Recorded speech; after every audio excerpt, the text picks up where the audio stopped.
Hey, folks, are you an Apple product lover? Is Steve Jobs one of your heroes or someone that you admire? Well, the director of Slumdog Millionaire and the writer of The Social Network proudly bring you Steve Jobs, a film about the legend himself. Critics are calling it must-see, one-of-a-kind cinema that cannot be ignored. In select theaters this Friday, October 9th, and everywhere October 16th. Don't miss this one, people. They'll be talking about it. We're also sponsored today by Chipotle. I've got some ad copy in front of me about Chipotle, about grilled adobo chicken, carnitas, and tofu sofritas, about no sulfur dioxide in the beans, about all that stuff, okay? And that's all well and good, but I'd rather tell you that last night I had a conversation with my producer, Brendan, about eating Chipotle, and we both got excited about it. That's some good food if you get excited just by talking about it. And this isn't any old good food. This is Chipotle. Food without a side of questions. All right, let's do the show. Lock the gate!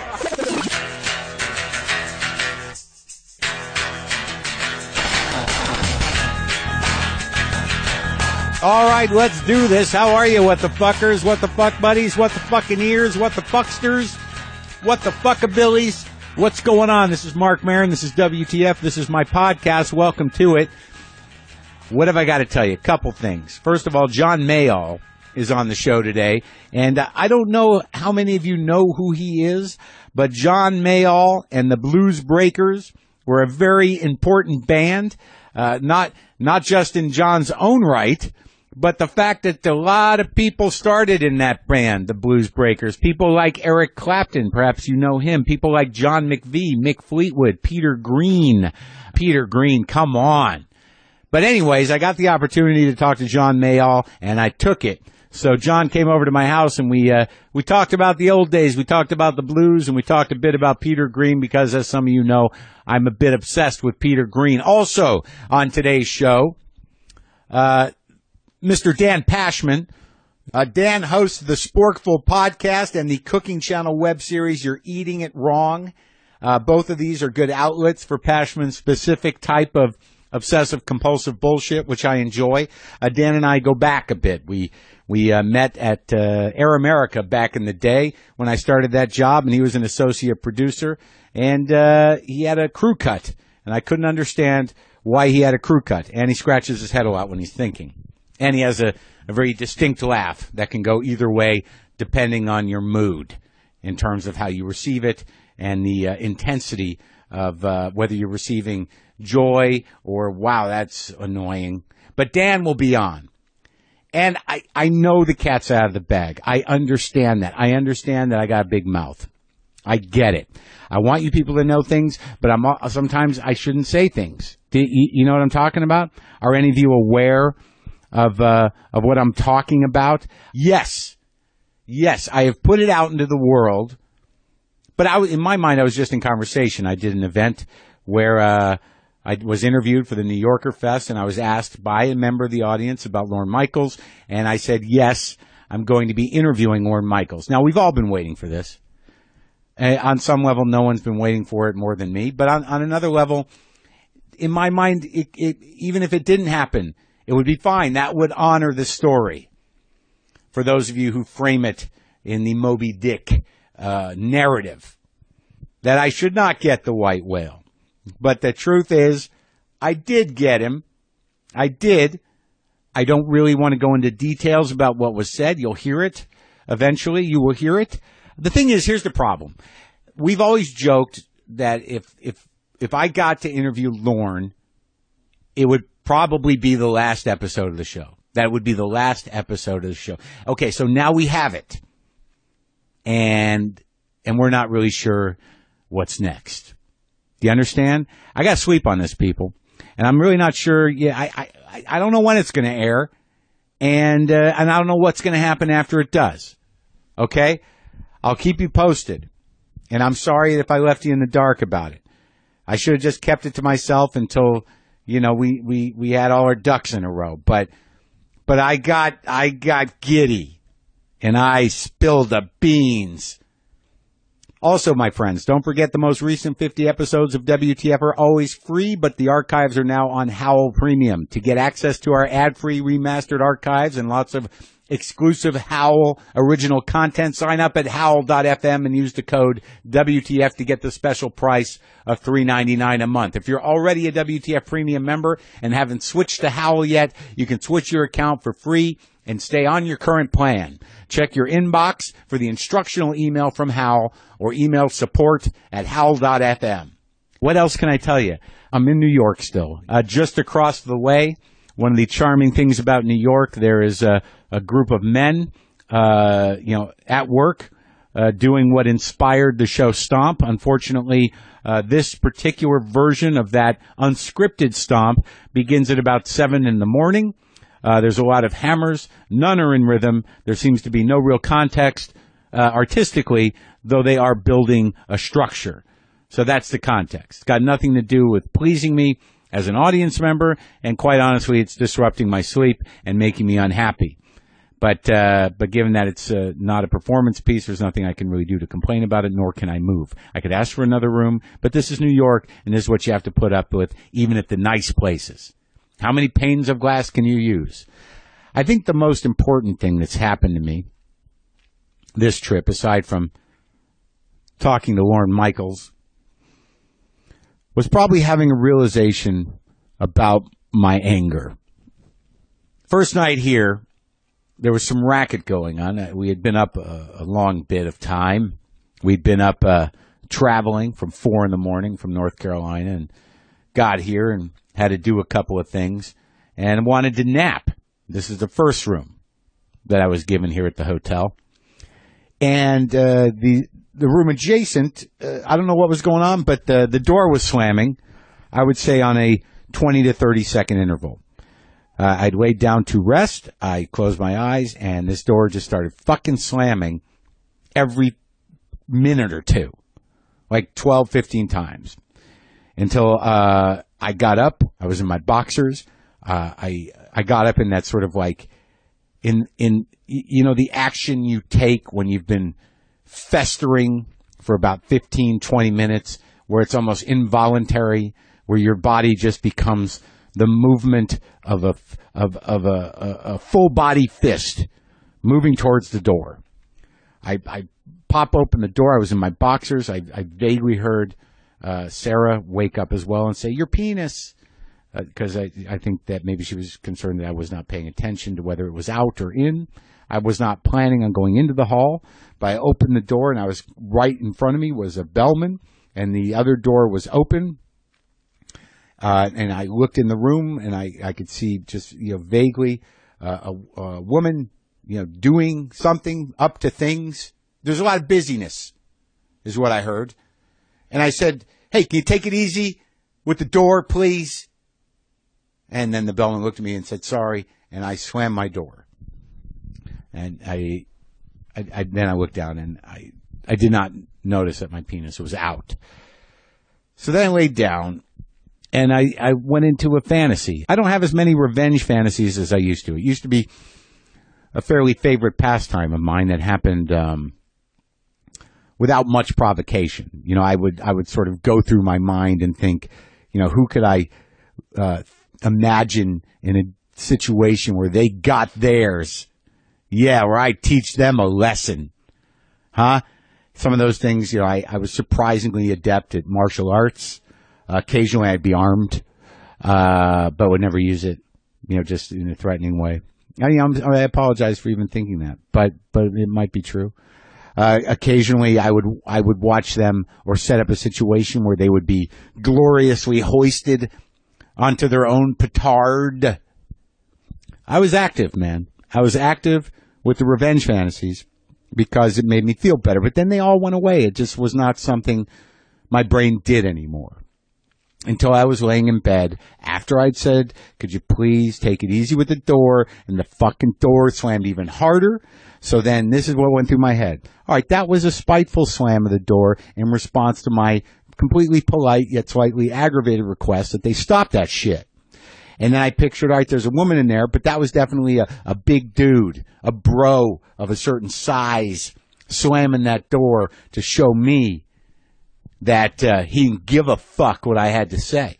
So in my mind, I fucking put my pants on. No reason to start shit in your boxers if you're going to follow through with that shit, because if something happens, especially to you, and you go down, you're going to be in your boxers, and you're not going to have any control of the penis being in or out if you're out. Dig? So, in my mind, I fucking pound on the door, a large bro, muscular, younger than me, with a lot of fucking attitude. I'm not going to say Italian, but hints of that maybe. Doesn't matter. Just trying to paint a picture. I think just a general bro, non-nationality specific bro. And I'm like, dude, what's the fucking problem? And he's like, yeah, what is your fucking problem? And I said, well, what's with the fucking door? And he goes, you got a fucking problem? And he pushes me. And then I waited out, because in that moment in the fantasy, I realized that we're grown-ass men, and if he hits me, there's legal repercussions. So this is the weird turn the fantasy took. My revenge fantasy, where I kick some guy's ass, is that he pushes me. I said, fuck you. You know, this is bullshit. You can't fucking slam a door. You gotta have respect for other people. And then I just stand there. I stand him off, and he fucking pops me in the face, right in the nose. This is in the fantasy. I get hit in the face hard, and my nose is bleeding, and I get some satisfaction out of this, because I look at him and go, I hope you have some fucking money saved up, because you're going to pay for this in court. And then I sued him for physical assault, a grown man, and I think in the settlement I made about $250,000, which I didn't even want. It wasn't the money, it was the principle. This fucker can't just go hitting me or hitting people out in the world, right? And then then he learns his lesson. That's a long way to go, and to be honest with you, a little cowardly, and I was ashamed of myself. But on the alternative fantasy was, he goes, yeah, I got a lot of fucking money. I got so much money. And then he just throws a few hundred on the floor. There's some money. And I stand there with a bloody nose. I'm like, that's not enough. So all this time I'm holding my bloody nose. And in my mind, I'm victorious. You know, it's like, I'll show you. I'm going to kick your ass in a few months. And then for as long as it takes after that to sell this with legal fees and maybe an out of court thing. Like, it was so protracted, this revenge fantasy, and so seemingly somewhat cowardly, that it was at that moment that I realized, maybe I've outgrown this anger. You know, clearly my revenge fantasies don't have the teeth they used to. And if I'm really fantasizing about not only getting in an altercation, but getting a bloody nose, and then, taking the time to, anywhere from 3 months to a number of years to win a lawsuit against a fucking ape man for physical assault, that maybe it's time to just process the anger differently. And by the way, I forgot to mention that what was going on, it was a bride next door who was getting married that night. So there was a lot of in and out, I imagine, with bridesmaids and mothers and people tending to the bride, making sure everything, dresses and whatnot, hair, shoes, support and all that stuff. So what I did do, as opposed to get hit by a non-existent groom who was going to defend his bride-to-be, from the irritating, neurotic, angry old Jew next door, middle-aged Jew. Let's go middle-aged Jew. What I did instead was I called down and I said, "Look, you gotta get me out of here. You gotta get me out of here, please." And they moved us. They moved us to another room, and I felt good, because I felt bad about the initial bit of anger I had, though I hope that if the bride did see me, that the boxers were hilarious, and that she was like, oh, what's that guy's problem? And as we were changing rooms, we saw the mother of the bride in the hallway eating a bagel and cream cheese, holding a plate, and she said, sorry, it's a big wedding tonight. I'm like, well, I'm going to another room, and I want you to have a good time. And she said, oh, we'll have a good time. And it was exactly that attitude that I knew had to be avoided. The persistence of, it's her day and no one's going to fuck with it. I didn't want to conflict with that, because frankly, even at my most empathetic in that moment, I didn't give a fuck about her day, and I did the right thing and I got out of it. And I hope she had a great great wedding. So now, Dan Pashman, yes, he's been on the show before. You may have heard him here, or maybe you go all the way back to when, as I said, we were on Air America, or maybe you've listened to the Sporkful. He was out in L.A. and he's not there very often. I asked him to come over to the garage so we could argue about some things, some food and whatever, because that's what he does with me. That's what we do, me and Pashman. And I think this may be the beginning of a short series where I argue with old friends over bullshit. Would that be okay? So I bring you now, from the Sporkful, and from the Cooking Channel web series, You're Eating It Wrong. This is me and Dan Pashman.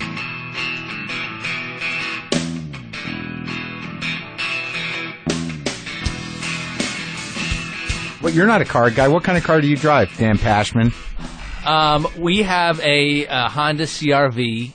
So you have a CR-V. It's a small SUV. For your family. Yeah. You have how many children? 2 kids. Yeah, 2. Are you done? Yes. Okay. How old are they? 2 and 4.5. So you need that. You need to have that size car. You need the space, yeah. And anyway, it was a gift from my in-laws. When they got a new car, they give us their old one. So you're like never out of college.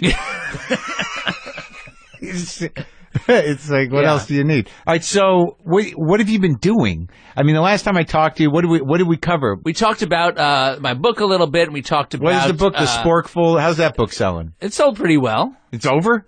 Yeah, I mean, it's still there. You can go buy it. But like now I'm focusing mostly on my podcast. The Sporkful. Yeah, the Sporkful podcast. And what's the tagline to it? We say it's not for foodies, it's for eaters. Yeah, that's fucking clever. You guys were pretty happy when he came up with that. Yeah, right? that's pretty good. People identify with it. Yeah. But you were like, was that a brainstorming session? Well, it's funny. Was it the final hour before you had to post the first episode at 4:30 in the morning? You're sweating. You got a beard. Right. Like, what are we gonna do? What are we gonna say? How do we explain it? It's funny because I came up with like 5 catchphrases, and that was not one of them. And it actually, like the very first couple episodes of the Sporkful. No catchphrase? The original catchphrase for the first couple episodes was "Where sacred cows get grilled." Ah, yeah. Which I actually liked more. But like very early on, and like But to me, that's like an NPR nuance. You think so? Yeah, it's just too clever. Like, it's not for foodies, it's for eaters. That's a working class, the proletariat. Yeah, you're right. Yeah, maybe you keep the podcast at, and for your NPR show, you add the sacred cow gets grilled. Right. It's so. But then the NPR vegetarians would be after me. Well, you're never going to please those people. Yeah. But, okay, so we talked about the sport, we talked about the book, we talked about, but what do we, like... We talked about wings, we talked a lot about wings. Oh, yeah, you were wrong on that. Well... Time and history's on my side on that. History? What history? The history of wings.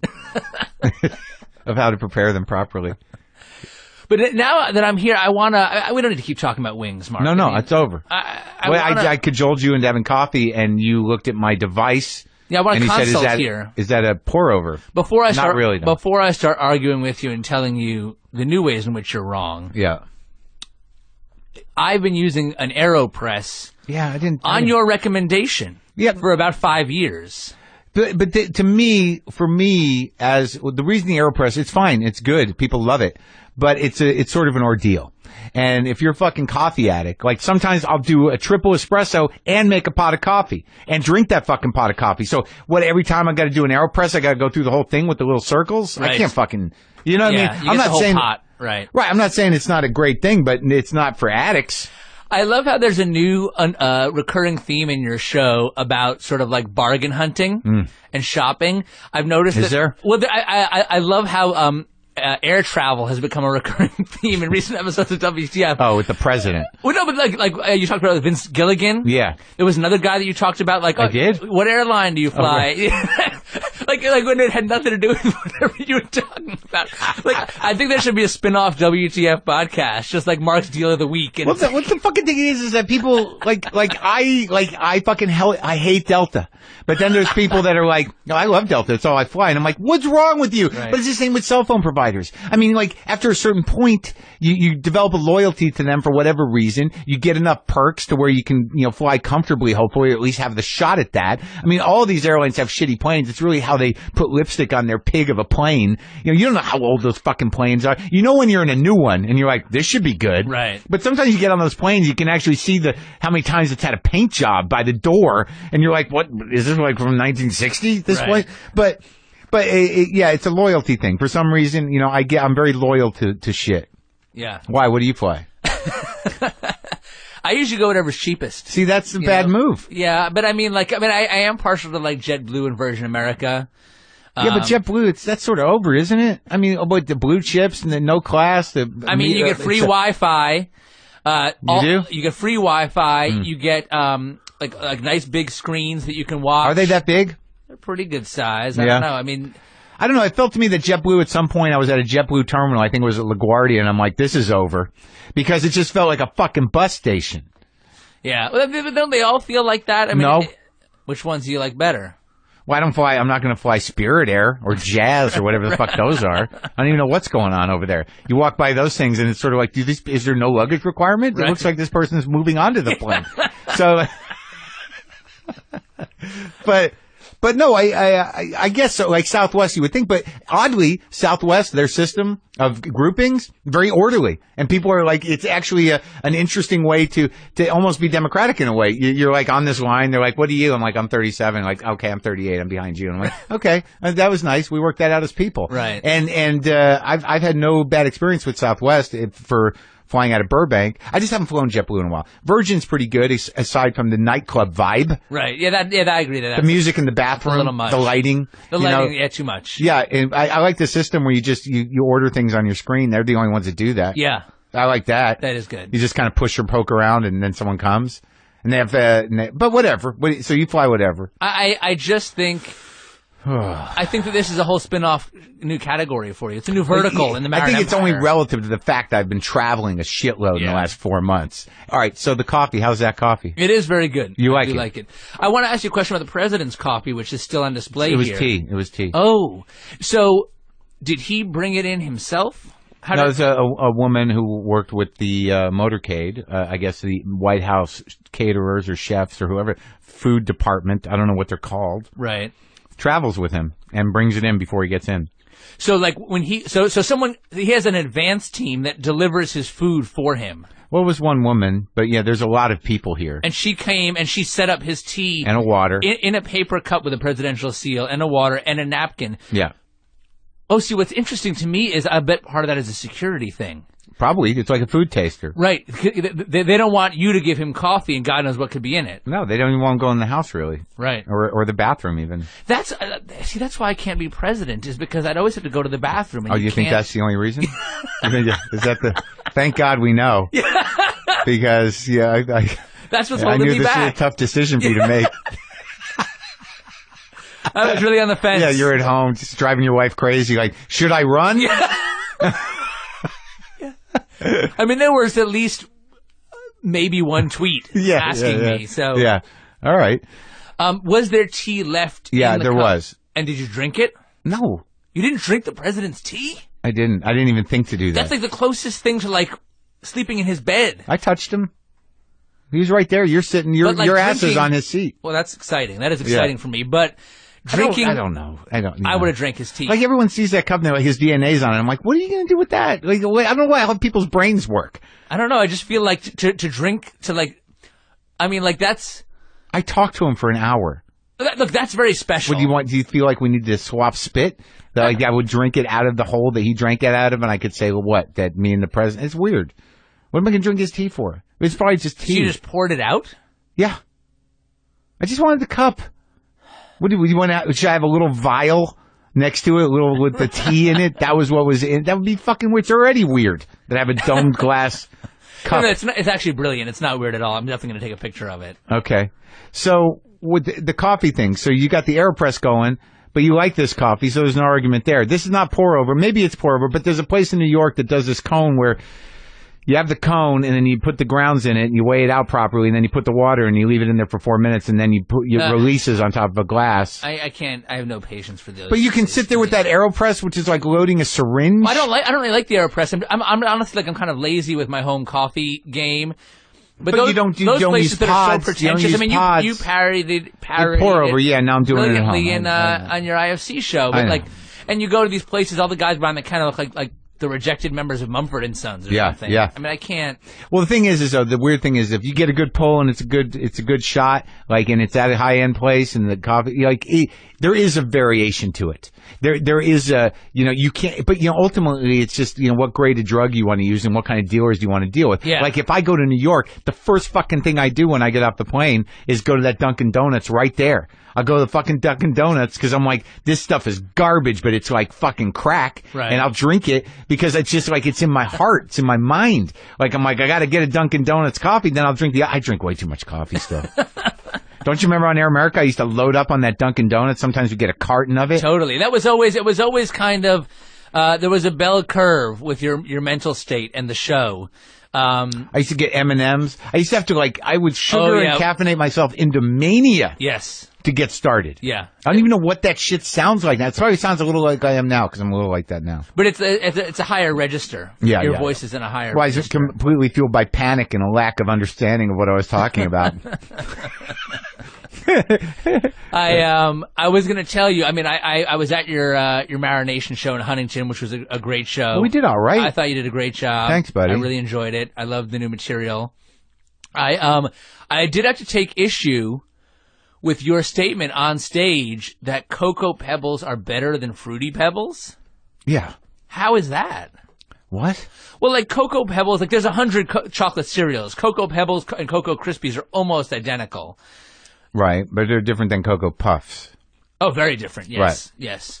That's a whole other category. But like, there's a lot of chocolatey cereals. There are a few fruity cereals, but I feel like Fruity Pebbles are unique. Yeah, but it doesn't matter. For me, it was like it didn't make sense. Those colors weren't normal. Even if the Cocoa Pebbles are food colored, I didn't pay that much attention to that when I was a kid, but it seemed like there was something organic about the idea of chocolate being brown and the texture of them. The texture of Cocoa Pebbles, they weren't like Rice Krispies. They were a little flatter and they had a little glaze to them. Yeah. And they were chocolatey. And then the Fruity Pebbles were like, there was that horrible yellow and like a pink and maybe a blue. Like, I don't even remember what the colors were, but there's nothing natural about it. It looks weird. The milk is just pink when you get done with it. And and the fruitiness of it, texturally they were the same, but I was not on board for the colors. I didn't like it. But some cereals that I never got when I was a kid because they were unruly, to me in the bowl, like Sugar Pops, the corn kernel cereals. They were a little like, they didn't really change texture at all with the milk, and they were just sort of like they'd float in the milk differently. So you like that transformation to take place in the bowl? A little bit, sometimes. I mean, I don't always like it. But actually I do. I'll even let Bran Flakes if Raisin Bran gets mushy, I'm good. I'm good with it. Frosted Flakes, mushy Frosted Flakes, I'm okay with that. Yeah. Yeah. I'm not hung up on the crispiness of it. Remember, buckwheat, what were they called? Golden Grams. Oh, yeah, those are good. Those were good. Those are almost like this crossover, adulthood cereal. Yeah. Like Golden Grams, it felt a little more sophisticated than the fruity cereals. Lucky Charms. My brother ate Lucky Charms, he ate Fruity Pebbles, and both of those were bullshit to me. Captain Crunch. Quisp, no good. I was in Quake. Quisp? Quisp. I never heard with the little space guy on it. You never heard of Quake and Quisp? I don't think so. Huh? Why? Well, what's your point? You're going to defend Fruity Pebbles on what grounds? Well, I'll grant you that the issue of the color is sort of a matter of taste. Like, if you just don't like things that look like they're artificially colored, that's valid.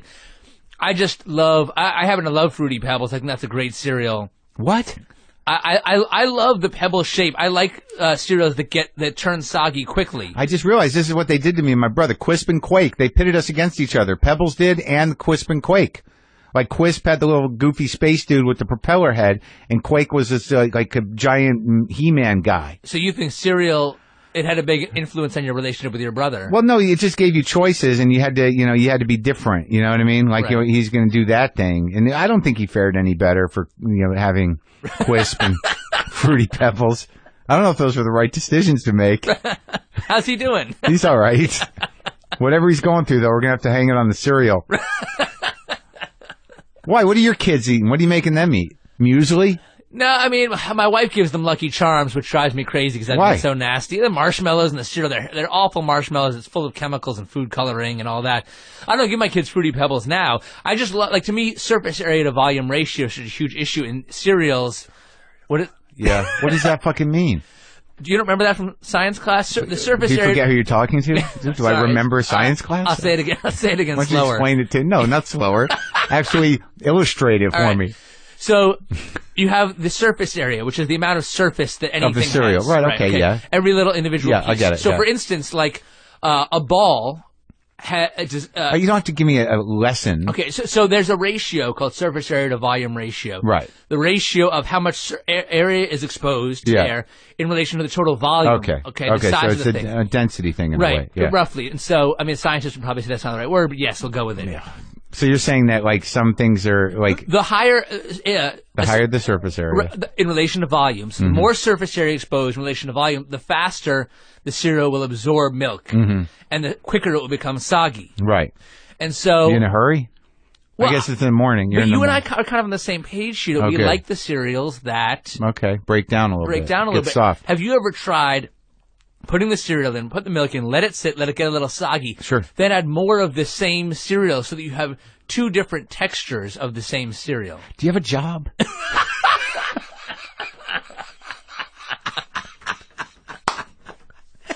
This is my job! Okay. Don't you understand? It's a miracle. Yeah. I'm actually at work right now, Mark. Okay.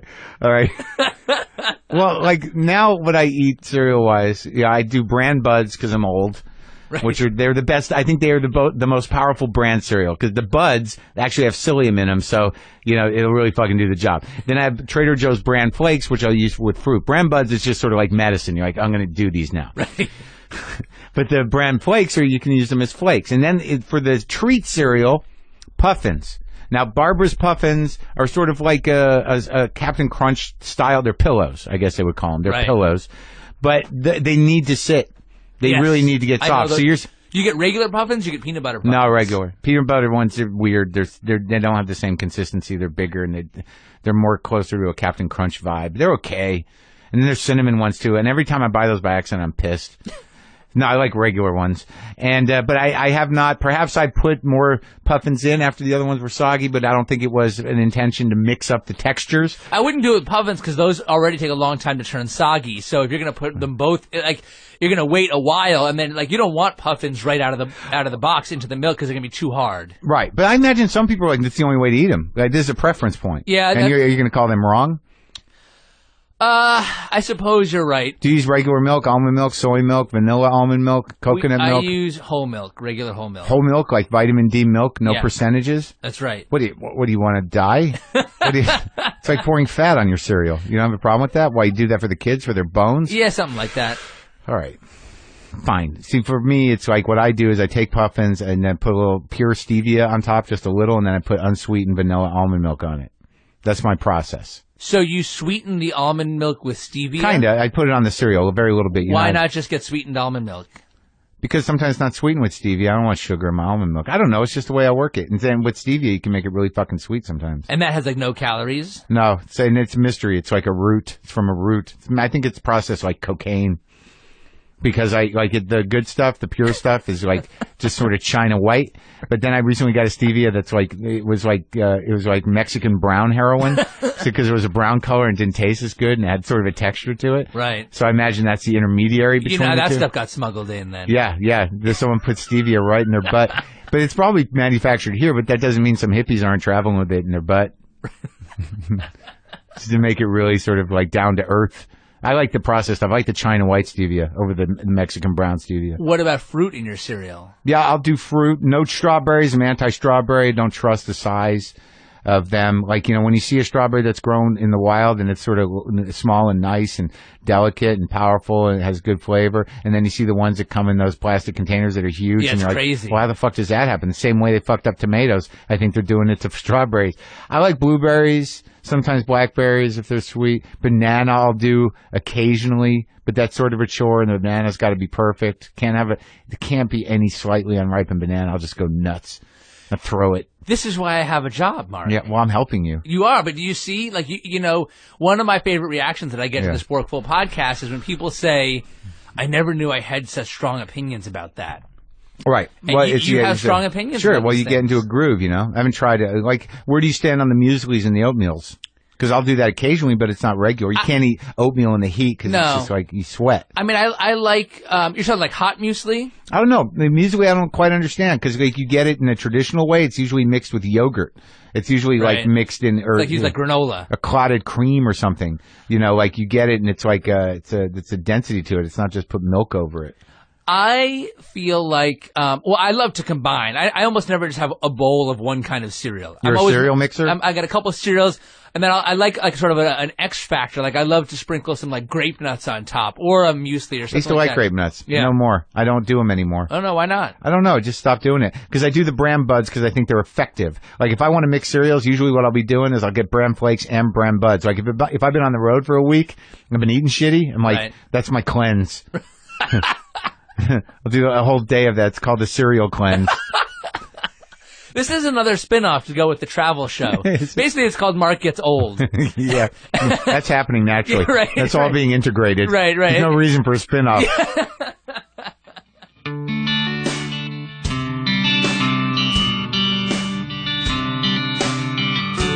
There you go. That's the dynamic, the Maron-Pashman dynamic. All right? So, what happens now? I'll tell you. You know what time it is? It's underwear time, people. You wear underwear every day. That's 365 days a year, rain or shine, unless you're a free baller. Because of that, you need it to feel great and not be too expensive. MeUndies gets it, and that's why they've created the world's most comfortable underwear, luxury at half the retail price. MeUndies is made from modal, a fabric that's twice as soft as cotton. Modal. That's twice as soft as whatever underwear you're wearing right now, unless you're already wearing MeUndies. And they release a new design every month. Modal. Another thing, paying for shipping sucks, so MeUndies has removed that from the question. All orders in the U.S. and Canada ship for free.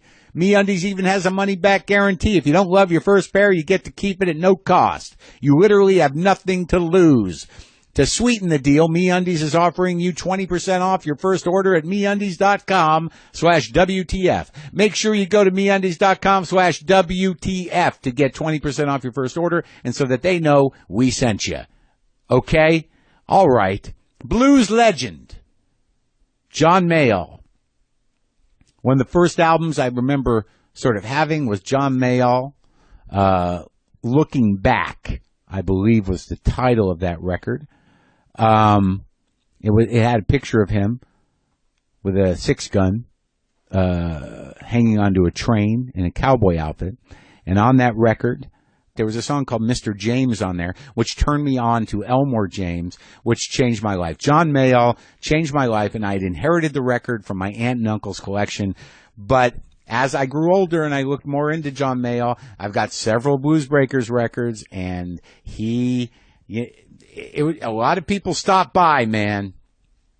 A lot of people were in that band for a certain amount of time, and there were some pretty monumental guitar players, bass players, drummers. But anyways, I was thrilled to have the opportunity to talk to him. So this is me and John Mayall. He's got a new record out right now. He puts out a lot of records still, folks, if you like the blues. His new album is Find a Way to Care, and that's out now. So this is me and John Mayall.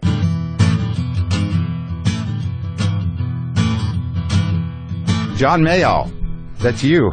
That's me, yes. Yeah. I was pretty excited to have you come in because, I think some of your records changed my life. Wow, what a responsibility I have. Yeah, it's a big responsibility. Well, it's not a bad responsibility, but I think when I was a kid, I inherited some collection of records, and Looking Back was in it.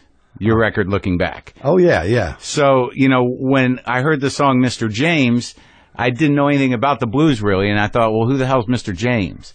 So then I had to go figure out Elmore James, and that it sort of started this whole process with me of learning about the blues and getting involved with the blues in terms of listening and stuff. So thank you for that. That's amazing. What a story. When did you start playing?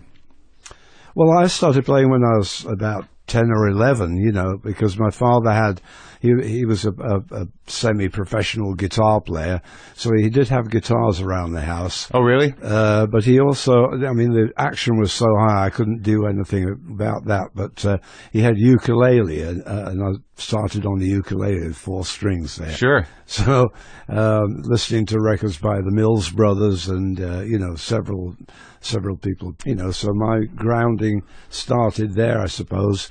And then as soon as I discovered boogie woogie piano, which my father wasn't interested in at all, I veered off from his stuff. And, well, who was that? Fats Waller or Pine Top? Who'd you listen to? It was Albert Ammons, Pete Johnson, Meade Lux Lewis was the instigators of that, and then one thing led to another, led to Jimmy Yancey.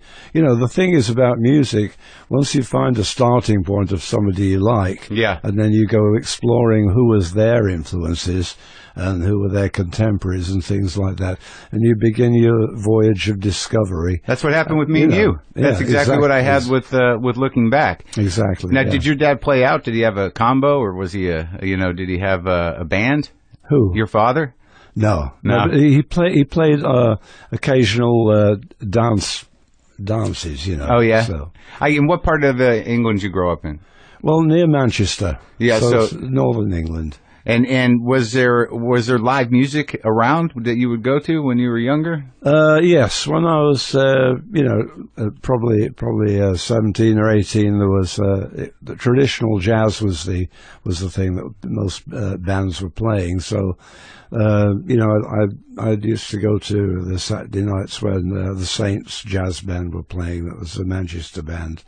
So they were a great Dixieland band, but the pianist in there was a boogie-woogie enthusiast. Yeah. So he and I got to talking, and he introduced me to several people who were the more obscure players. So you had that sit down with the piano player? You approached him? Yeah, I actually went to his house, which was a very big deal. Really? Yeah. Because he was like a hero, right? And he had this 78 with a wonderful label I'd never seen before, and the artist was Cripple Clarence Lofton, which I thought the name alone was great, right? It was great. Like, I want to know what that guy's up to. So, but, another incredible player. And it was how old were you when that happened? I don't know, it's before I went in the army, so... in your teens? Late teens. So that's a big deal when you're a kid and that musician you respect has you over and he shows you the records. Yeah, he had American records. Well, that's the weird thing, because I've talked to who have I talked to in here? I recently talked to Richard Thompson, and I talked to Lemmy from Motorhead. I've talked to a few British musicians, but there was not unlike punk rock in the 70s and 80s here. You couldn't, like, American records were sort of like, wow, where'd you get it? Like, you got one of those. It was hard to get them, huh? Well, people talk about that all the time, but they kind of overlook the fact that the British record companies did have quite a large selection, much larger than people would think. But you had to know what you were looking for, Right. But there was, all Josh White, Leadbelly, Blind Lemon Jefferson, all these things were out on 78s on British labels. So they were there. You just had to dig for them. Well, the people that you mainly talk to all seem to be 10 years younger than I am, so a little bit. They're starting later, and by the time they came along seeking these things out, I already had, gone through all that. Well, it's sort of interesting because, like, it wasn't necessarily popular music, so you really had to sort of find your way. I have to assume that when you were 16 or 17, Blind Lemon Jefferson was not like, everybody wasn't going, you got to get the new Blind Lemon Jefferson release. No, absolutely not. No, but people, went their own way and built up their own record collections, but it wasn't something that was all that shared. It wasn't a shared experience so much as somebody who was a fanatic about a certain style of music. Sort of like a secret society. Like if it was shared, there was a couple of other fanatics. Yeah. Where you'd sit around going like, "Oh my God, listen to that." Yeah. Well, I played my record collection to friends, anybody who was interested in it, Yeah, sure. So you went into the Army? Yeah. For how long? 3 years. And what was going on? Anything? Well, when I went to Korea. Oh, you did? Yeah. Fortunately, the day I got my posting to Korea, it was the day when they started the armistice. Oh, good. So that was very good. It was dodged a bullet, literally. Yeah, it was 2 months to get over there on the boat. Oh my so, God! So by the time I got there, you know, it was well settled down into nothing going on. Thank God transportation wasn't as effective as it is today. It was great, really. If you be on the boat. Well, the boat was all right. I've got myself out a lot of drill by, you know, pointing myself out as a musician. Oh yeah. So I had a guitar, and I played in the ship's band, which got me out of the Oh yeah. Yeah. The band was just me on guitar and a very bristly Scotsman playing accordion, and he was the boss. And I can't remember. I think there was probably one other person maybe playing drums. I don't know. So what kind of were you playing? Polka music? That was horrible.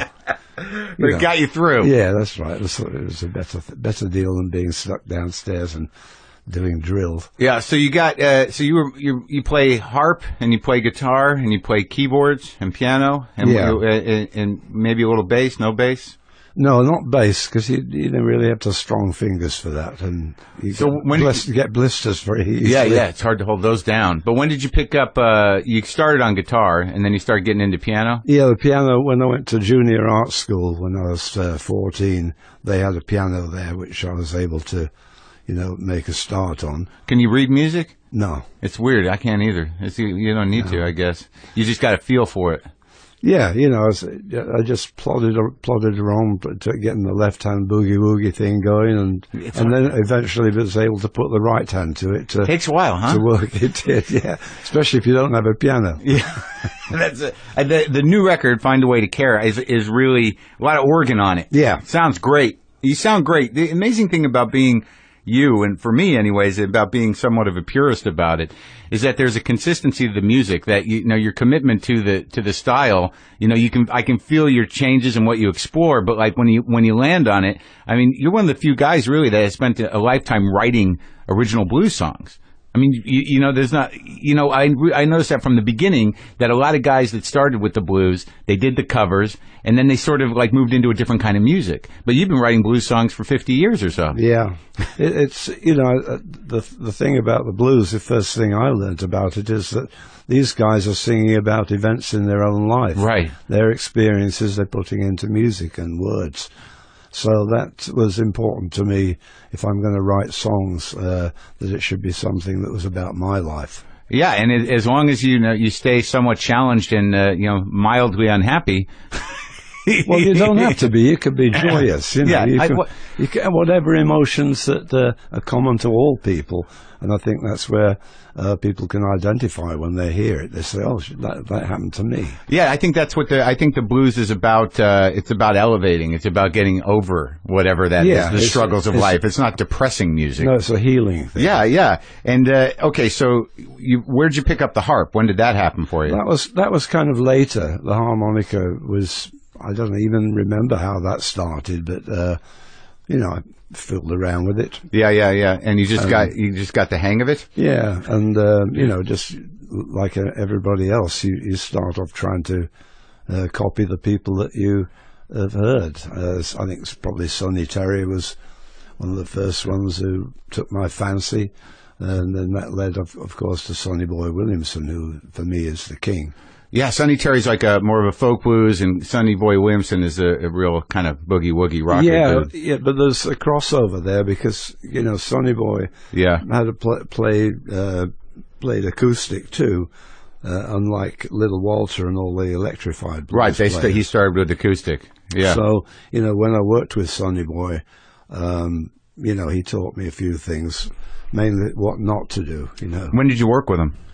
In 1964, 64, 65. So you're like 30, 31? Yeah. And you already had the Blues Breakers or before? I had the band, yeah. I had the Blues Breakers, yeah. So let's talk about the beginning of that, because it's interesting. Like, look, I'm sort of a Peter Green freak a little bit, and you know the difference, because I think Eric Clapton never played better than with you. I just believe that. That's just my thought. Yeah, so, a lot of people say that. You know. Is that true? They do? Yeah. So, but the transition, like the difference between someone like Peter Green, because, we were talking about the blues as being, sort of a release and a joyful music in a way. Like, Peter Green his guitar playing is fucking heartbreaking sometimes, Yeah. It's heavy. But, when did you start the band and who was in the original lineup and how'd that come about? Well, I had a band called the Blues Syndicate, in Manchester.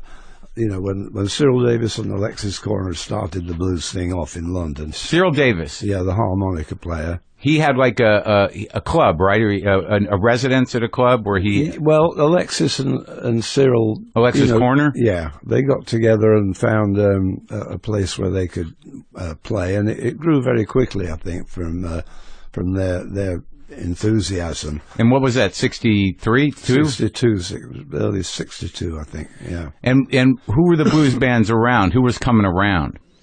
Nobody. There was nobody except those two at that time. But, that it led to all these, the Rolling Stones, for instance, the Yardbirds. There are so many bands. They're all it happened very, very suddenly. So here's me up in Manchester. These guys are playing stuff I've played all my life, and I thought, well, this is an opportunity for me to, put my oar into the water.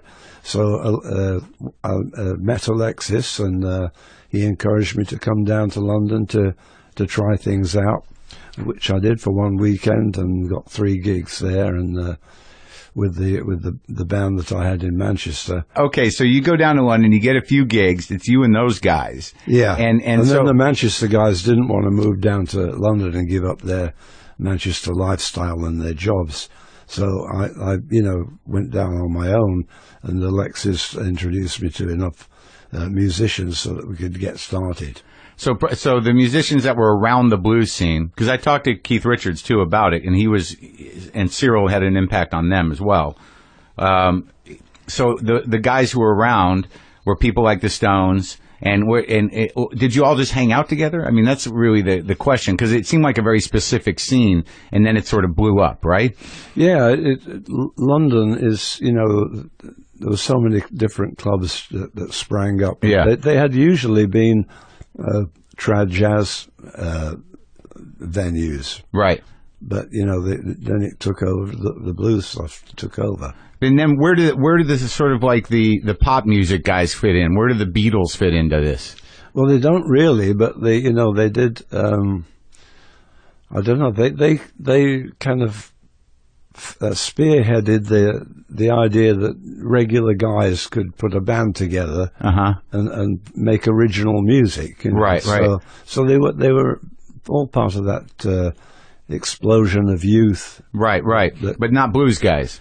No, not as such. It's sort of funny to me that, like, because you're, a full-on blues guy, a purist, and when I talked to Keith, they really set out to be like a real blues band as well. There was this idea of authenticity that needed to be honored. Did you feel that? Yeah, that was a lot uppermost in a lot of people's minds when it first started, and then when they all got into it, they kind of found their own identity and veered off into their own individual directions, which could have been, rock and roll. It could have been anything, whatever their individuality required. And then the late '60s kind of blew it all up. And yeah, it was very exciting time. We were working 8 or 9 gigs a week, so there was plenty of work there. So how'd you go about auditioning someone like? Because I imagine then after the Manchester guy left, those guys went back home.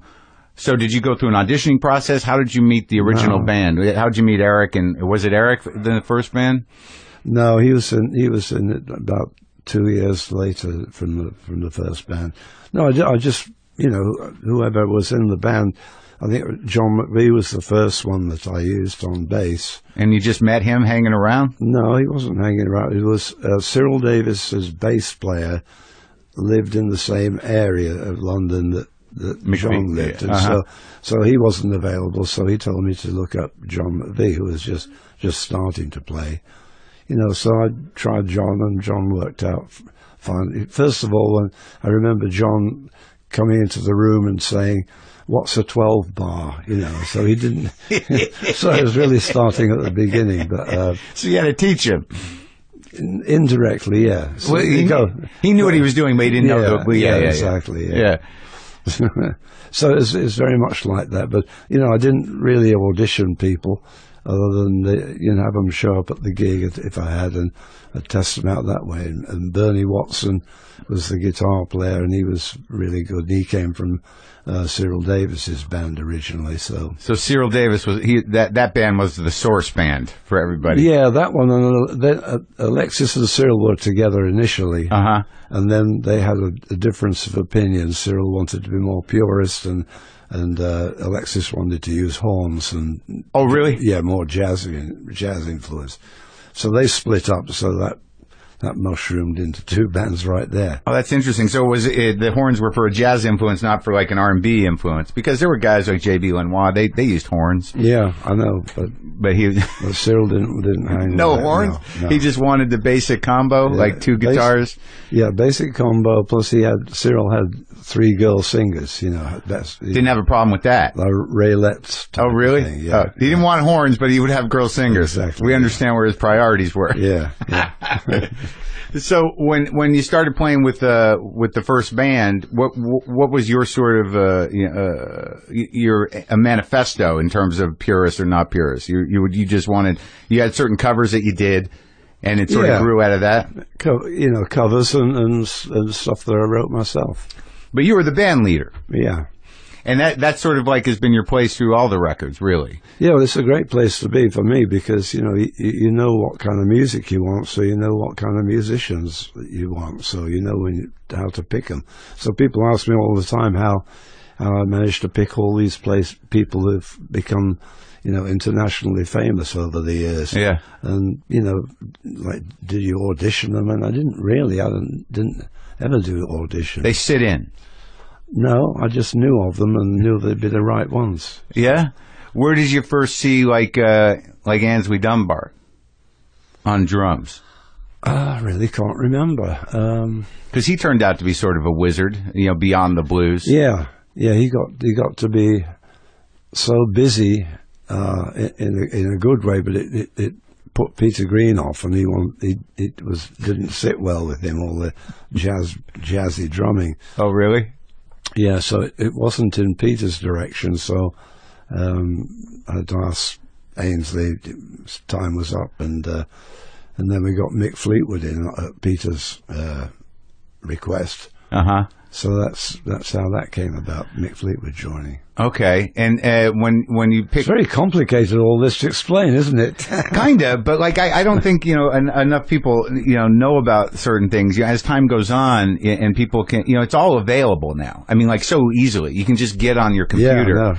That all it really takes now to even just to mention these names for somebody who's listening to this, and they're like, Ansley who? And then they go look it up, and they look you up, and they're like, holy shit! Like there's 100 records here. Yeah, it's sort of a fascinating time, and a lot of people there's just so much coming in that they don't respect the history of it. I know. So for us to have access to all these things in the early days, you had to go out and buy a 78 recorder, and you really had to work at it. There wasn't the great availability of the music that everybody takes for granted now. And I think that the attention you had to pay for it, pay to it, was almost like the reverence of it. Like if you had that one record, you're like, I got it. Very much so. And you'd go home and you'd listen to it like, 100 times. Yeah. And just kind of pound it into your head. Yeah. Now Eric Clapton, I have no sense of, because it's clear, you listen to those records, you guys are a band, it's not, he wasn't standing out front. I mean, he did his part, you sang and did all your parts. But did you, when you were playing with him initially, did you have a sense that he was somewhat of a beyond brilliant blues player? Well, anybody that I've ever hired, I always have that feeling that they're all very special people who have their own identity. So it's the same for anybody who I've ever hired, I hear things in people that reach me emotionally. Oh, that's the connection. And so I know right off the bat And when you guys were working on stuff, like when you were working on the first Blues Breakers record, or or the one where you started working with Eric, and like, how much of a collaboration in terms of styles? Because he was a Freddie King guy, and you've got your influences. Did you have those kind of conversations where it's sort of like, can we do a Freddie thing, and can we are you into that? And Not really. I think I probably introduced Eric to Freddie King. You did? Probably. Because in the early days, Eric lived so far out of town that I had a spare room at my house, so he stayed at my house at the beginning. Well, how old was he? Like 20? Yeah, 20, 19 or 20. So that's probably where he got it, huh? From your records? Yeah, because he had all my records available to him, so he made a lot of discoveries. We used to listen to records together, and it opened up a whole world for him. So it was good. So you were like you were the wizard. I guess so. you were the guy. Did you do that with all the guys? Like, did you do that with drummers and bass players as well, like with John McVie? I don't know. Not really. Nothing that I can remember. It's always been very casual. I know who I want, and it works out because they fit in. And then why did Eric leave ultimately? Oh, well, he was restless. Mm-hmm. And the fact that Jack Bruce was in my band at the same time that Eric was, the two of them got together and they were just on fire with each other. And then Ginger Baker crept in there and talked to him. He'd worked with Jack a lot, yeah, and they'd become great enemies. And together they talked Eric into, making this power trio. So that was it. Off they went. So where did the Yardbirds fit in? That was before Eric. Yeah, before me. Yeah. Oh, so that's how Cream started. Ginger Baker stole your guitar player and your bass player. Yeah. Well, Jack and Ginger were at war with each other right from the beginning. So they'd worked with Graham Bond for a couple of torturous years, but they were at war with each other, yet they still played together. Yeah. They fought together and they played together. I mean, that's why Cream didn't last very long. It just exploded. And then what? Blind Faith happened after that, I guess. Yeah. But you were just going when that happened, when they went off. When Eric and Jack left, I brought John McVie back, and he promised to not drink so much and be a good boy, and so I needed a guitar player. So we didn't have any time off. I was working gigs 7 nights a week, so you just had to keep moving. So I just had to, keep auditioning guitar players on the gigs. Yeah. Let them all have a go. And Peter Green was one of those in the audience, and he was bold enough to grab me and say, why are you using these guys? I'm much better than they are. So he kept coming to gigs and dissing them and saying you should have a go. Yeah. So I said, okay, you come in and have a do it, and it was great. Yeah. It only lasted a week. Then Eric came back. So. Oh, it lasted a week. Yeah. And then Eric came back. Eric came back, and I'd promised Eric if he came back from Greece and his madcap adventures with Cream. No, before Cream. Oh, okay. So this is before he left. Yeah. He went to Greece? Yeah. Some harebrained idea. I don't know. You don't even know what it was. No. But, all right. So was there tension between Peter and Eric? No. I don't think they really knew each other. It's interesting. Because, did you feel like when you had a guitar player, you had what you were doing, but they obviously the tone of the band changed with Peter, right? In terms of how he plays, a lot more like minor. It's heavy-hearted stuff. It's to do with a musician's individuality. The music varies. Yeah. And it comes to reflect the personality of whoever's playing it. So even though you might be playing the same songs with a new guitar player or a new whatever, it will change the whole dynamic of the thing. So sure. I always like to choose musicians, whatever their instruments are, for what they can bring to the table. Do you keep in touch with these guys? I wouldn't know how to because I don't have their phone numbers or anything. They're all, in case of Eric, I mean, I have no idea how anybody would get in touch with him. When was the last time you saw him? You never show up at festivals together or anything? He seems to be back into the blues kind of full on. Well, he hasn't given me a call to invite me on it, but that's one of these days. That's sort of sad to me. And then Peter is, a lost soul, so I don't know. Mick Taylor is also not very available. He's a bit of a wanderer, and nobody really knows what he's up to. Yeah, he showed up with the Stones for a little while. A little while, and whatever happened, I don't know. So Mick Taylor came after Peter? Yeah. And they're different players. Mick Taylor's it's very interesting the way these guys play. Yeah. And I always make sure that if I choose somebody, I've chosen them for the way they play, and so that's the part that they're there for, to do their own take on it. And how did that make your music evolve? Did you learn from these guys? Did you find that playing with these guys pushed you to different places? It inevitably does. Whoever you're playing with, you are playing collectively, so sure. You're inspiring each other and enjoying the personalities. Now, I saw a documentary with, about Peter Green, that BBC documentary called Man of the World, which was sort of heartbreaking. And he claims that the way Fleetwood Mac started is you got them a studio. He said that you got him some studio time. And it was a birthday present for him, yeah. Really? Yeah. And it was his birthday, so he can have the afternoon at the studio and, And then you lost your whole band. Yeah. It doesn't matter. No, I know. Did you? If a person has got some other direction in mind, it's pointless to slog away at it because their heart and their direction is, they want to do something else. And you feel that way still, I guess. Yeah. It's just the evolution of the music. Yeah. So let's talk about when you came stateside. I mean, because that seemed like a pretty rich time.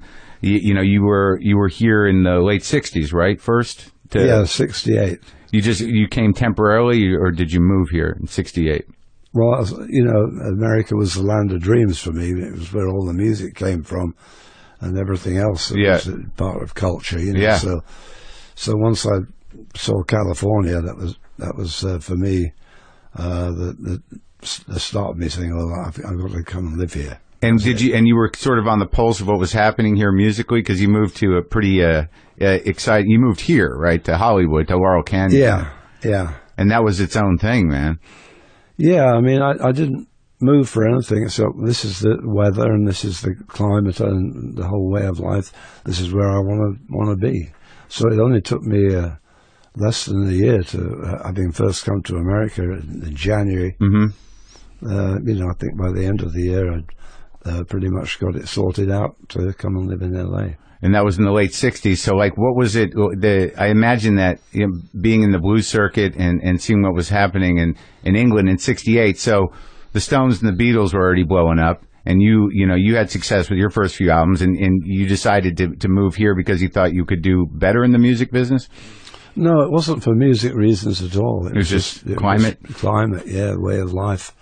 And what was Laurel Canyon like in 68? It was, obviously there were less houses there, so it was, less built up, but it was, it was very perfect place for me.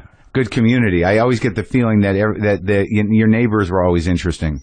Well, Laurel Canyon is a much larger area than people think. There's many different roads that wind their way around there. And I can honestly say that I never met any fellow musicians, named musicians who lived anywhere near me. So. Oh, really? No. Did you build friendships with some over time? Well, only in the course of, when you're playing shows together and you meet various people. Zappa lived up there. Yeah.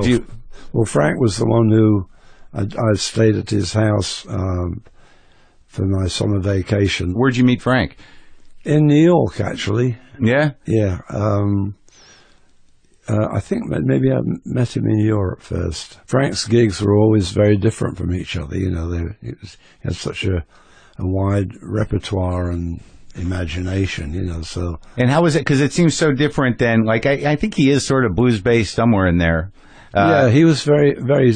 His interests were very much in blues, but they were also in so many other different forms of music. And you were just open minded to that. You were sort of not. You liked what he was doing. You know, when he was a great guy and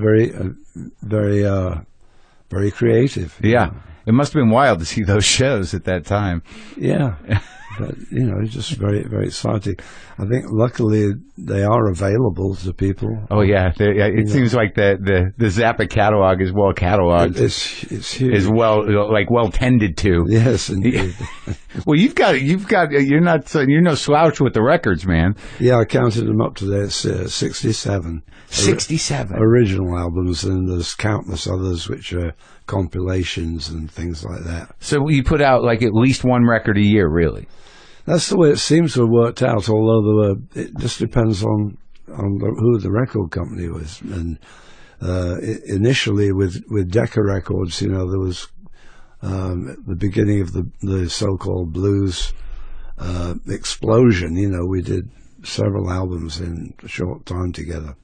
And it seems that, like, once you moved here, that it was undeniable that there was a different tone to the music and to what was going on here musically in the late 60s, right? So, I mean, you sort of, I don't think you departed from being a blues purist, but you did do different types of records once you got here, right? Well, I also did that before, you know. I mean, I did the Bare Wires album. I had the horn section and using jazz players, right? You know, so.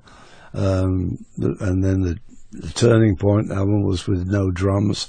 So they're all different explorations in my career and things that I've wanted to try. Which is the one where it's just two of you, or you on mostly, almost like a solo record? Was that? That's the Blues Alone. Yeah. Where I played all the instruments except drums. And you just overdubbed it? Yeah, I went double tracking. Yeah. Was that more interesting than? Did you prefer that to working with a band, or was it? It was an experiment. It was for Decca Records had a low budget label which they put on various things that they didn't have to much fork out any money for. So, you know, they offered me a chance of just doing something solo. It wouldn't cost them anything. So you just took them up on it. Yeah. So I thought, well, that's a good. It wouldn't affect my regular record release schedule. And working with jazz guys, how was that different for you? I don't know how to explain it. Do you like these things? Yeah, I mean, it's just whoever I pick is going to be stimulating to me. Whether it's jazz, whether it's rock and roll, whatever it is. So. Here's a question. I think it's a tricky question, though. Are you happy with the way it's unfolded for you? In the sense, it's pretty amazing. I mean, it's amazing that you work and tour a lot. Yeah, well, I've never had a year off or any kind of time off. I've always worked. And you've stayed here in Los Angeles area for this whole time? Yeah, I've lived here more years than I've lived in England. Now, when you tour, like what? Because I know you've done some live records, and like, where do you find, like, because early on, even with the blues, it seems that in Europe there's a more intense following for certain types of music. Do you find that when you were starting out with the blues, where were your big countries? Where did you find the most success? Well, there was so much work in England that you know that there was no time to go anywhere else. But I think we went to Scandinavia first as the country we went to. It just grew gradually. Mm-hmm. You know. And who do you find go to the shows now when you come? Are they the original core? Like, are they older people? Yeah, you know, you get people who are not necessarily there at the beginning, but you know, have been following for a long time, and they've got kids who've been brainwashed into listening to this music, you know, by their parents, you know, and then they come, you know, the kids are now teenagers and older, you know. Mm-hmm. And so it's a mixture always. And how you have kids, right? Yeah, I've got 6 and 6 grandchildren. Really? Yeah. Are they all around, or any of them in England, or are they all here? No, they've got two are here. And did any of them go into the music business? Yeah, my eldest one, Gaz's Rockin' Blues, has been a mainstay on the London blues scene for rock and roll scene more for 20 years or more. You know, so he's a big deal in London. And when you go to London, do you ever sit in with him? Well, don't really have time. Oh yeah, but I have done. Yeah. Yeah. And what's he play? He plays keyboard. Oh yeah. Yeah. Did you show him everything? I don't know. You don't know. You never sat down with him when he was a little kid? No, I don't do things like that. You know, it's just around. The music's there in the house. And if you want to take it. Yeah, there you go. Well, let's talk about the new record. How do you approach, like, because it seems to me the production's, you know, really clean and it's solid, and you can hear everything, and your keyboards are right there. Your voice sounds great. It doesn't seem like any of your energy or focus has diminished at all in the entire career. It's sort of fascinating. Well, I guess you never did the drugs. No, I never did. I never smoked a joint or anything. So. Oh, really? I did my share of alcohol. Yeah. But I haven't done that for 15 years or more. So. How do you feel about this record? I love it. I think it's all, the band that I have now is the best one I've ever had. We've been together over 5 years now, and it doesn't seem like anything at all. Who's in it? Greg Arzab is the bass player. From Chicago, and his friend Jay Davenport, also from Chicago, is on drums, and then I have Rocky Athos on guitar from Texas. Oh yeah, he's a Texas blues player? Yeah. Hey, how'd you find him? Was he just out here? Well, no, he sat in with us when Buddy Whittington was the guitar player, and so he and Buddy were good friends, and I just always remembered when I finished with the Blues Breakers. I thought of Rocky would be the next guy. Oh, so he's been around a long time. Yeah. Now, are you like, it was weird because I had this moment where I made the mistake of, telling Keith Richards that, I really haven't seen the Stones live since Bill left. Because in my mind, that was the band. Yeah. And you come from a different, your bands evolve, you evolve. But in my mind, the Stones needed Bill Wyman. And he was like, oh, that was 25 years ago. I got a great bass player now. Like, he loves Bill Wyman, but it's about the bands you have. Yeah, exactly. And I imagine, like, even when you walked into my house and I had those first few records, you had that moment, it seemed, where you're like, oh yeah, those records. Like, I guess if you're the guy doing it and you keep growing as an artist, you're not going to, get hung up on those first 3 records for your whole life, like some people are. And it's a long time ago, let's face it. It is. I guess it's a long time ago, but I guess because of the vortex. Yeah, exactly. But do you feel that way, that, basically the band you have is the best band that you're in? Yeah, absolutely. There's no question about it. It's it's not just the music. What holds it together is the friendships and the camaraderie that you have when you're with the group of guys traveling all around all the time. It's just, it has to be right, because out of that comes the music. Right. And I imagine that because of those first few records, and even the ones previous to moving here, this is a pretty short time. Yeah, I mean, sure. Like, because you're playing with these guys, you said, on this record for 5 years already, and that's probably a pretty long run for a band that you've had. Yeah. Yeah. The prior to that was with Buddy Whittington. It was 12 to 15 years, and before that, Coco Montoya and Walter Trout was 10 years. Yeah. So those are real relationships. Yeah. So those, like, in retrospect, the guys that went on to become these rock heroes or whatever. They were on less than a year. Yeah, flash. That's amazing.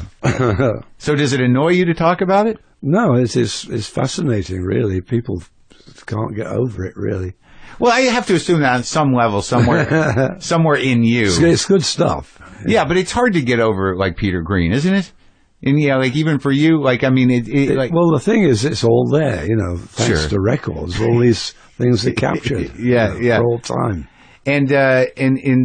So do you feel that how has age affected how you approach the music? Do you find that you've gotten deeper with your lyrics? Do you find that you've gotten a little more open-hearted? How does it work like that? It's freer, and it comes more naturally now, I think, with the right people, that we all encourage each other, and there's no moodies or things that can get in the way of the creativity. Right, there's no the egos are less. Yeah, we're out there to have a good time and share it with the audience. And you're all old pros. Yeah. Yeah.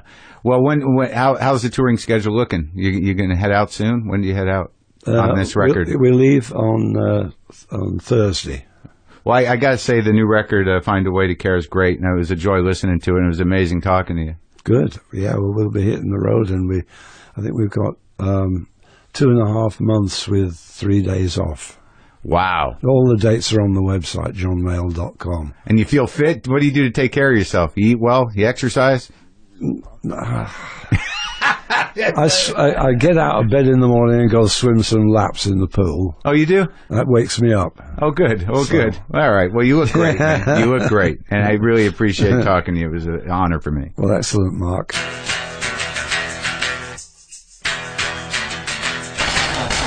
That's it. Blues legend John Mayall. Check some of that new stuff out. Check some of that old stuff out.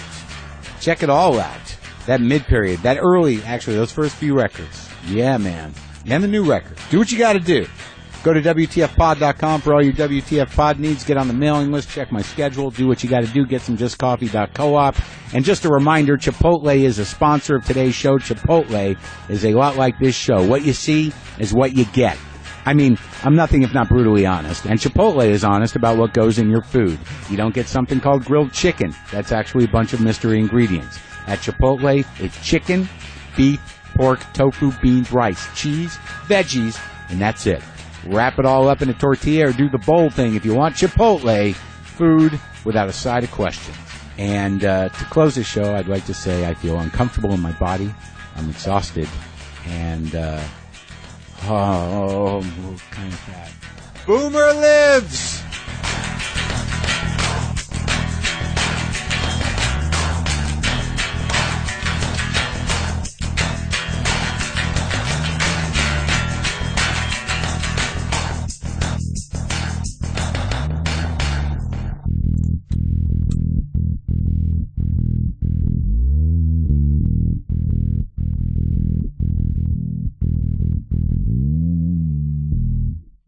Hey folks, are you an Apple product lover? Is Steve Jobs one of your heroes or someone that you admire? Well, the director of Slumdog Millionaire and the writer of The Social Network proudly bring you Steve Jobs, a film about the legend himself. Critics are calling it must-see, one-of-a-kind cinema that cannot be ignored.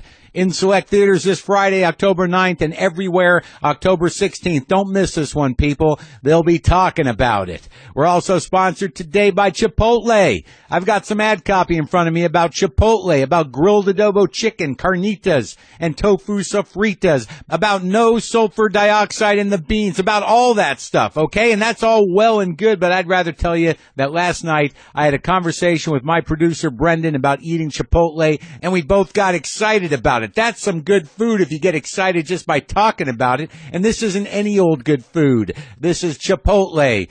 Food without a side of questions. All right, let's do the show. Lock the gate!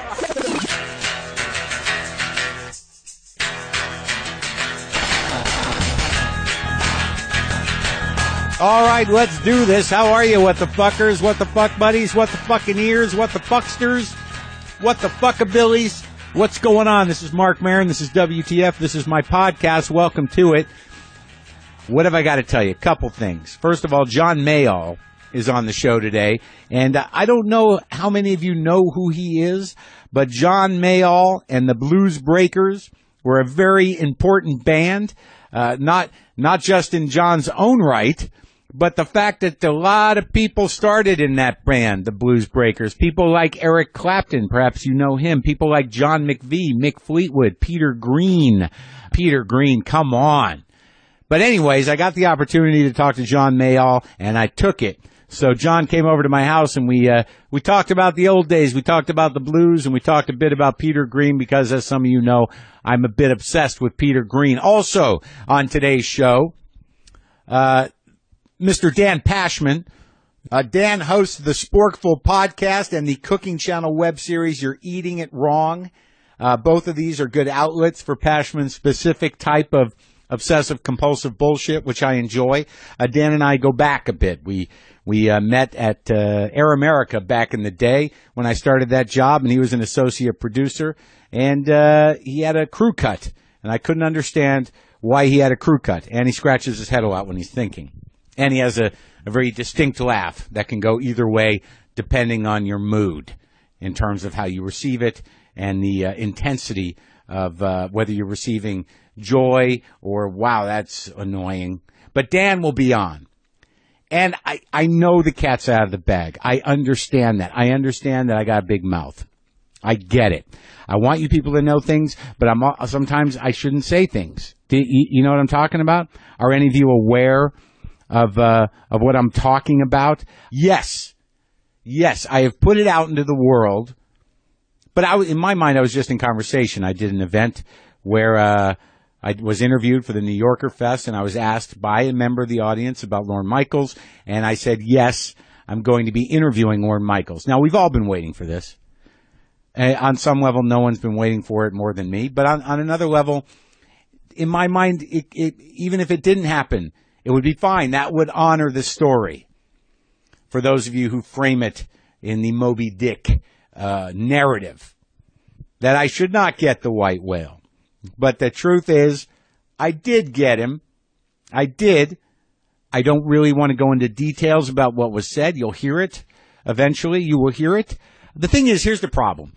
We've always joked that if I got to interview Lorne, it would probably be the last episode of the show. That would be the last episode of the show. Okay, so now we have it. And we're not really sure what's next. Do you understand? I got to sleep on this, people. And I'm really not sure. Yeah, I don't know when it's going to air. And I don't know what's going to happen after it does. Okay? I'll keep you posted. And I'm sorry if I left you in the dark about it. I should have just kept it to myself until, you know, we had all our ducks in a row. But I got giddy. And I spilled the beans. Also, my friends, don't forget the most recent 50 episodes of WTF are always free, but the archives are now on Howl Premium. To get access to our ad-free remastered archives and lots of exclusive Howl original content, sign up at howl.fm and use the code WTF to get the special price of $3.99 a month. If you're already a WTF Premium member and haven't switched to Howl yet, you can switch your account for free and stay on your current plan. Check your inbox for the instructional email from Howl or email support@howl.fm. What else can I tell you? I'm in New York still. Just across the way, one of the charming things about New York, there is a group of men, at work, doing what inspired the show Stomp. Unfortunately, this particular version of that unscripted Stomp begins at about 7 in the morning. There's a lot of hammers. None are in rhythm. There seems to be no real context artistically, though they are building a structure. So that's the context. It's got nothing to do with pleasing me as an audience member, and quite honestly, it's disrupting my sleep and making me unhappy.